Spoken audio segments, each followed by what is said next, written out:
डर और नफरत का रिश्ता वैसा ही है जैसे चोली और दामन का रिश्ता हो।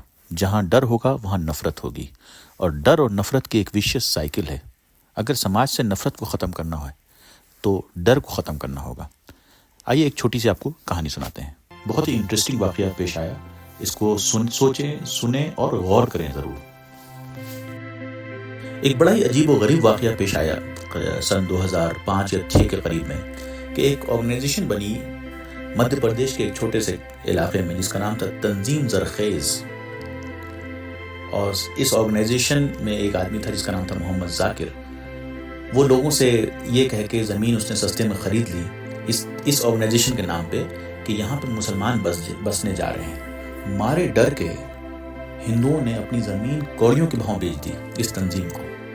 उनसे ये कहा गया कि यहाँ पे बूचर खाना खुलेगा, यहाँ पे कई सारे मुसलमान रहेंगे, हज कमेटी का ऑफिस खुलने जा रहा है। तो हिंदुओं ने धड़ाधड़ अपनी ज़मीनें बेच दी।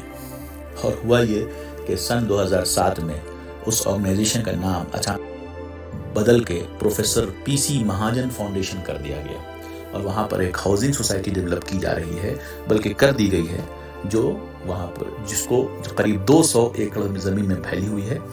और इस हाउसिंग सोसाइटी का जो मकसद था, जो इस तरह से लोगों को, पहला तो ये था कि हिंदुओं को डरा के मुसलमानों के नाम पर ज़मीन सस्ते में ली जाए, एक अच्छी सी जो है सोसाइटी बनाई जाए।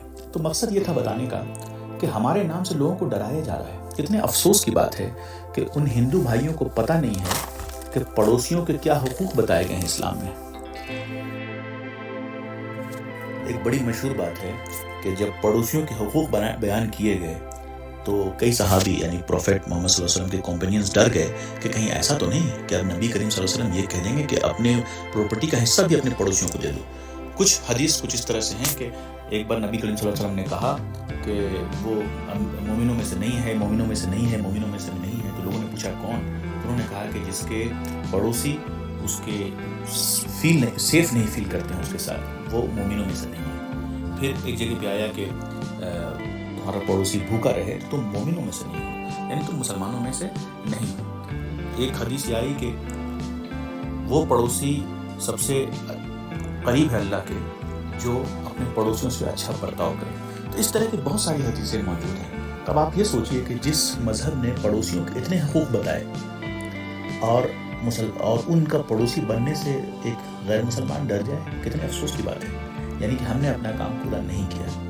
आइए पड़ोसियों के हक को पड़ोसियों को बताया जाए और जो बेजा डर है लोगों के दिलों में उसको दूर किया जाए। शुक्रिया।